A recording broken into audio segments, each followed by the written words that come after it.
Selamat pagi dan selamat hari Minggu untuk kita semua. Saudara-saudara yang terkasih, pada hari ini kita memasuki Minggu Biasa ke-28. Injil pada hari ini berbicara tentang 10 orang kusta yang disembuhkan oleh Tuhan Yesus. Injil pada pagi hari ini mengajarkan beberapa hal penting yang harus kita pahami dan kita mengerti dengan baik, yaitu tentang bagaimana kita mengucap syukur seperti yang dilakukan oleh seorang dari 10 yang terkena penyakit kusta, dan bagaimana kita meneladani Tuhan Yesus ketika Ia memberikan rahmat penyembuhan kepada 10 orang kusta. Saudara-saudari yang terkasih, sebelumnya kita sudah pasti sering mendengar penyakit kusta. Penyakit kusta dalam kitab suci merupakan simbol dari dosa, karena dinilai dapat merusak kehidupan manusia. Allah sangat membenci dosa, tetapi Allah tidak membenci orang pendosa.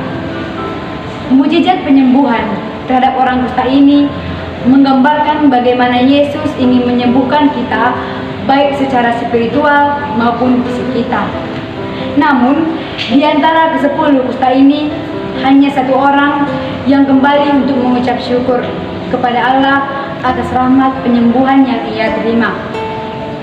Sikap yang ditunjukkan oleh seorang dari 10 yang menderita penyakit kusta ini, kita dapat belajar bahwa kita perlu mengambil bagian dalam mengucap syukur atas segala rahmat yang diberikan oleh Allah kepada kita. Sikap yang perlu kita tunjukkan sebagai bukti kita bersyukur kepada Tuhan, yaitu dengan mengikuti perayaan Ekaristi. Seperti yang kita ketahui sendiri, perayaan Ekaristi itu merupakan ucapan syukur.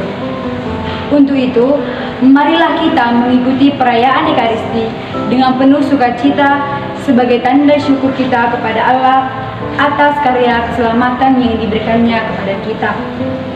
Bapak, Ibu, saudara-saudari yang terkasih, Tuhan Yesus sendiri datang untuk menyelamatkan orang-orang yang menderita seperti layaknya 10 orang kusta ini. Belajar dari Tuhan Yesus, hendaknya kita berani keluar dari lingkungan kita, keluar dari tempat tinggal kita, dan keluar dari zona nyaman kita. Seperti Tuhan Yesus yang datang dan menjumpai semua orang yang menderita dan menolong orang-orang yang menderita yang sangat membutuhkan kehadirannya. Kita harus mampu mengatasi bentuk cinta diri yang akan menjadi hambatan bagi kita untuk bersikap terbuka serta menyerahkan diri secara tulus untuk membantu orang lain yang menderita. Hendaknya kita menolong sesama yang menderita seperti layaknya Yesus sendiri kepada semua orang. Tuhan Yesus menyembuhkan ke-10 orang kusta. Ia tidak menilai bahwa orang kusta itu adalah najis. Semua orang yang ada di zaman Yesus, orang-orang itu menghindari orang-orang yang menderita penyakit kusta. Tetapi Yesus berbeda. Ia malahan mencari dan mendekati mereka. Kita diharapkan mampu meneladani sikap tulus Yesus seperti yang Dia nyatakan ketika Ia membasuh kaki ke-12 para rasul. Yesus mengatakan demikian, "Aku telah memberi kamu teladan supaya kamu berbuat seperti apa yang telah Kuperbuat kepadamu." Saudara-saudari yang terkasih, jadikanlah diri kita sebagai sarana untuk Tuhan menyatakan kasih-Nya dengan mencintai orang-orang yang menderita yang ada di sekitar kita. Orang-orang yang menderita, orang-orang yang bermasalah sangatlah banyak di sekeliling kita. Mereka menyembunyikan diri dari kita karena merasa malu, dan mereka jarang berbicara karena terkadang mereka berbicara tetapi tidak ada yang mau mendengarkan. Hidup mereka jauh dari kata sempurna, hidup mereka jauh dari kecukupan. Untuk itu mereka tinggal tersekap di mana mereka harus menanggung setiap beban mereka masing-masing. Mereka sangatlah membutuhkan kehadiran orang-orang yang mau membebaskan mereka dari penderitaan itu. Saudara-saudari yang terkasih, untuk itu Mari kita belajar dari Tuhan Yesus. Ia rela keluar dari tempat tinggalnya untuk mencari orang-orang yang membutuhkan pembebasan dari penderitaan.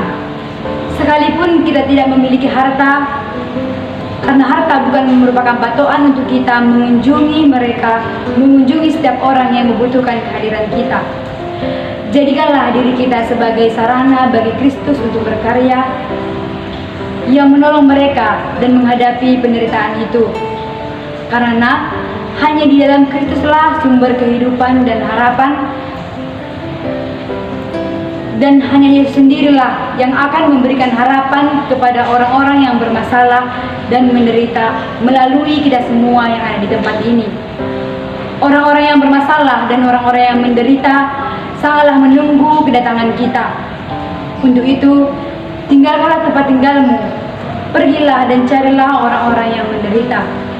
Bawalah Kristus di tengah-tengah mereka, bawalah Kristus di tengah-tengah penderitaan mereka, karena sesungguhnya hanya Kristuslah jalan kebenaran, kasih, dan kehidupan kita. Di akhir khotbah ini, saya akan mengakhirinya dengan sebuah cerita. Di suatu perkampungan, ada seorang penggembala sapi. Dia memiliki banyak sekali sapi. Suatu ketika, suatu waktu, ia kehilangan seekor sapinya. Dan kabar kehilangan sapi ini terdengar ke telinga semua warga kampung yang ada di kampung itu. Mereka pun turut membantu sang penggembala itu mencari sapi yang hilang itu. Mereka sibuk ke sana kemari mengelilingi kampung tersebut. Namun tidak, sapi yang hilang itu tidak ketemu juga. Namun seorang dari warga yang ikut turut mencari sapi yang hilang itu berkata kepada sang penggembala, "Mengapa kamu terlihat biasa-biasa saja? Padahal itu adalah sapi kepunyaanmu, tetapi sedikit pun rasa panik tidak terlihat di wajahmu." Lalu jawab penggembala itu kepadanya, "Apakah kamu tidak melihat padang rumput yang jauh di sana itu? Tidak ada seorang pun yang pergi ke sana. Kalian hanya sibuk mencari di sekeliling kampung ini.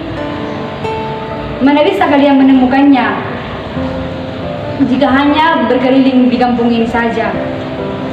Jika sudah ada di antara kalian yang sudah ke sana, tetapi sapiku memang tidak ada di sana, baru saya akan merasa khawatir." Dari cerita singkat ini, Bapak, Ibu, dan saudara-saudara yang terkasih, kita dapat belajar bahwasanya kita perlu keluar dari zona nyaman kita. Kita perlu keluar dari lingkungan kita yang mungkin serba sempurna, yang mungkin serba berkecukupan, untuk menolong orang-orang yang menderita yang ada di sekeliling kita dan yang sangat membutuhkan kehadiran kita. Meskipun kita harus mengorbankan waktu dan tenaga, bahkan materi kita. Saudara-saudara yang terkasih, di minggu biasa ke-28 ini, marilah kita sama-sama merenungkan Injil yang telah kita dengarkan. Semoga, amin.